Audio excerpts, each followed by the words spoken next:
ಸ್ವಲ್ಪ ಆ ರೀತಿ ಕಾಣಿಸ್ತು ನನಗೆ. ಅವರು ಮಾತಿನಲ್ಲೇ ನನಗೆ ಅನ್ನಿಸ್ತು. ಸ್ವಲ್ಪ ನ್ಯಾಚುರಲಿ ಅವರ ಫ್ಯಾಮಿಲಿ ಎಲ್ಲ ಹೋಗಿದ್ದಾರೆ. ಅವರೇನೋ ಸೌತ್ ಆಫ್ರಿಕಾಗೋ ಎಲ್ಲ ಹೋಗಿದ್ರಂತೆ. ವಾಪಸ್ ಬರುವಾಗ ವಯಾ ದುಬೈ ಬರ್ತಿದೆ ಅಂತ ಆ ಥರ ಆಗಿದೆ ಅಂತ. ಮತ್ತು ಇನ್ನೂ ಸುಮಾರು ಕುಟುಂಬಗಳು ಎಲ್ಲ ಹಾಲಿಡೇಗೆ ಹೋದವರು ಅವರೆಲ್ಲರೂ ಅಲ್ಲೇ ಸಿಕ್ಕಾಕೊಂಡಿದ್ದಾರೆ. ಬಹಳ ಜನ ನಮ್ಮ MLAಗಳು ಬೇರೆ ಬೇರೆಯವರು ಕೂಡ ಹೋಗಿದ್ದಾರೆ ಅಂತ ಕೇಳಿದ್ದೀನಿ. ನಾನು ಸಂಪರ್ಕ ಮಾಡೋಕ್ಕಾಗಲಿಲ್ಲ. ಈ ಕಮಣಿ ಅವರು ತೀರ್ಕೊಂಡ್ರಲ್ಲ ಸರ್, ಅವ್ರ ಪರವಾಗಿ ಹೋರಾಟಗಳಾಯಿತು ಒಂದಷ್ಟು ರಾಜ್ಯದಲ್ಲೂ ಕೂಡ. ಕೇಂದ್ರ ಗೃಹ ಇಲಾಖೆ ಏನು ಸೂಚನೆ ಕೊಟ್ಟಿದೆ, ಆ ಹೋರಾಟ ಮಾಡೋರ ಮೇಲೆ ಒಂದಷ್ಟು ಕಣ್ಣಿಡಿ ಅನ್ನುವಂಥದ್ದು. ಪ್ರಚೋದನಾತ್ಮಕ ಭಾಷಣಗಳು ಸೇರಿದಂತೆ ಅನಧಿಕೃತ ಚಟುವಟಿಕೆಗಳು ಬಂದಿದೆ. ನನಗೆ ಮಾಹಿತಿ ಇಲ್ಲ. ಚೀಫ್ ಸೆಕ್ರೆಟರಿ ಅವರಿಗೆ ಏನಾದರೂ ಬಂದಿರಬೇಕು, ಇಲ್ಲ ಗೃಹ ಇಲಾಖೆಯಿಂದ ಡೈರೆಕ್ಟ್ ಆಗಿ DGಗಳಿಗೆ ಬರೆಯೋದು ಆ ರೀತಿ ಬರೆಯೋದಿಲ್ಲ. ಸಂಭಾವ್ಯ ಹಿಂಸಾತ್ಮಕ ಆ ಥರ ಏನಾದರೂ ಬಂದಿದ್ರೆ ನನ್ನ ಗಮನಕ್ಕೆ ತಂದೆ ತರ್ತಾರೆ. ನಮ್ಮ DG ಅವರು ನನ್ನ ಗಮನಕ್ಕೆ ತರ್ತಾರೆ. ಇಲ್ಲಿವರೆಗೂ ನನಗೆ ಅದು ಆ ರೀತಿ ಇಲ್ಲ. ನನ್ನ ಹತ್ರ ಯಾವುದನ್ನು ಚರ್ಚೆ ಮಾಡಿಲ್ಲ DG ಅವರು ಆ ವಿಷಯದಲ್ಲಿ. ನಾನು ಮಾಧ್ಯಮದಲ್ಲಿ ನೋಡಿದೆ, ಯಾರ್ಯಾರು ಅವರಿಗೆಲ್ಲ ಪರವಾಗಿ ಇದು ಮಾಡ್ತಾರೆ ಅಂಥವ್ರ ಮೇಲೆ ನಿಗಾ ಇಡಿ ಅಂತ ಬಂದಿದೆ ಅಂತ ಪತ್ರಿಕೆಯಲ್ಲಿ ನೋಡಿದೆ. ನನ್ನ DG ಅವರು ನನಗೆ ಮಾತನಾಡಿಲ್ಲ ಈ ವಿಷಯದಲ್ಲಿ. ನೀವೇನಾದ್ರು ಸೂಚನೆ ಕೊಟ್ಟಿದ್ದಾರೆ ಸರ್ ಈ ವಿಚಾರವಾಗಿ ಗಮನ ಇಡೋಕ್ಕೆ? ಇಲ್ಲ, ನಮಗೇನು ಆ ಥರದ್ದು ಸನ್ನಿವೇಶಗಳೇನು ನಮ್ಗೆ ಆ ಥರ ಕಂಡಿಲ್ಲ. ಅದು ಕಂಡಾಗ ನಾವು ಏನು ಆಕ್ಷನ್ ತಗೋಬೇಕೋ ತಗೊಳ್ತೀವಿ. ಬಟ್ ನಮಗೆ ಕೇಂದ್ರ ಸರ್ಕಾರದಿಂದ ಈಗ ಏನಾಗುತ್ತೆ, ಇದೆಲ್ಲ ರಾಜನೀತಿಗಳು, ಇಂಟರ್ನ್ಯಾಷನಲ್ ಲೆವೆಲ್ನಲ್ಲಿ ಆಗುವಂಥ ರಾಜನೀತಿಗಳು. ಆ ಆಧಾರದ ಮೇಲೆ ಅವರು ಕೇಂದ್ರ ಸರ್ಕಾರ ರಾಜ್ಯಗಳಿಗೆ ತಿಳಿಸುತ್ತೆ.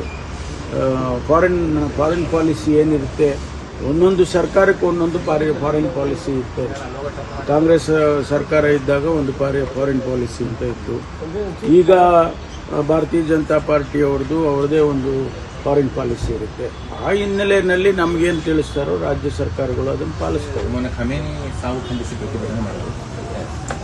ಕೋರ್ಟ್ ಆದೇಶ ಪ್ರಕಾರ ಫ್ರೀಡಂ ಪಾರ್ಕ್ ಪ್ರೊಟೆಸ್ಟ್ ಮಾಡಬೇಕು. ಅವ್ರು ಇದಕ್ಕಿದ್ದಂಗೆ ಅಲ್ಲೇ ಪ್ರೊಟೆಸ್ಟ್ ಮಾಡಬೇಕು ಸರ್. ಕೇಸ್ ದಾಖಲು ಮಾಡ್ತಿದ್ದಾರೆ. ಅಲ್ಲ, ಈಗ ನಾನು ಅದನ್ನ ವಿಚಾರ ಮಾಡ್ತೀನಿ. ಯಾಕೆಂದ್ರೆ ಎಲ್ಲರಿಗೂ ಒಂದೇ ಅಲ್ಲ ಕಾನೂನು. ಅವರು ಮಾಡೋಂಗಿದ್ರೆ ಅಲ್ಲೇ ಮಾಡಬೇಕಿತ್ತು. ಪಕ್ಷ ಶಾಸಕರು ಕೂಡ ಭಾಗಿಯಾಗಿದ್ರು ಸರ್. ಅಲ್ಲೆಲ್ಲ ಯಾರಾದರೂ ಆಗಿರಲಿ, ನಾವು ಕಾನೂನುಗಳು ಮಾಡುವಾಗ ಅಥವಾ ರೂಲ್ಸ್ಗಳು ಮಾಡುವಾಗ ಎಲ್ಲರಿಗೂ ಒಂದೇ ರೂಲ್ಸನ್ನು ಮಾಡಿರ್ತೀವಿ. ಈಗ ಅವರು ಹೋಗಿ ಅಲ್ಲಿ ಮಾಡಿದ್ದಾರೆ ಅಂದರೆ ಅವ್ರ ಮೇಲೆ ಏನಾದರೂ ಕೇಸ್ ಹಾಕಿದ್ದಾರೆ ಅಂದರೆ ವಿಚಾರಣೆ ಮಾಡ್ತೀವಿ. ಕನ್ನಡಿಗ ಭಾರತೀಯ ಸಾವಾಗಿರೋದು ಬೆಳಕಿಗೆ ಬಂದಿದೆ, ಅದೇನಾದರೂ ಮಾಹಿತಿ ಇದೆ? ಇಲ್ಲ, ಅಧಿಕೃತವಾಗಿ ಯಾರೂ ಮಾಹಿತಿಗಳನ್ನು ಕೊಟ್ಟಿಲ್ಲ. ಇವರು ಫೋನ್ ಮಾಡ್ತಾ ಇರ್ತಕ್ಕಂಥದ್ದು ಮತ್ತು ಸ್ನೇಹಿತರುಗಳು ತಿಳಿಸುವಂಥ ಮಾಹಿತಿಗಳಷ್ಟೇ. ಎಕ್ಸ್ಟರ್ನಲ್ ಅಫೇರ್ಸ್ ಮಿನಿಸ್ಟ್ರಿಯಿಂದ ಯಾವುದೂ ಕೂಡ ಅಧಿಕೃತವಾಗಿ ಮಾಹಿತಿ ನಮಗೆ ಗೊತ್ತಿಲ್ಲ. ಮಾನ್ಯ ಮುಖ್ಯಮಂತ್ರಿಗಳು, ಚೀಫ್ ಸೆಕ್ರೆಟರಿ ಅವರು ಕೂಡ ಪತ್ರ ಬರೆದಿದ್ದಾರೆ. ಯಾರೆಲ್ಲ ಕನ್ನಡಿಗರು ಅಲ್ಲಿ ಸಿಕ್ಕಾಕೊಂಡಿದ್ದಾರೆ, ಕಷ್ಟದಲ್ಲಿದ್ದಾರೆ, ಅವ್ರನ್ನ ಹೇಗಾದರೂ ಮಾಡಿ ವಾಪಸ್ ಕರ್ಸ್ಕೋಬೇಕು. ಭಾರತೀಯರನ್ನೆಲ್ಲರನ್ನೂ ಕೂಡ ಅಲ್ಲಿ ಕಷ್ಟದಲ್ಲಿರೋರನ್ನ ಕರ್ಸ್ಕೋಬೇಕು ಅಂತೇಳಿ ತಿಳಿಸಿದ್ದಾರೆ.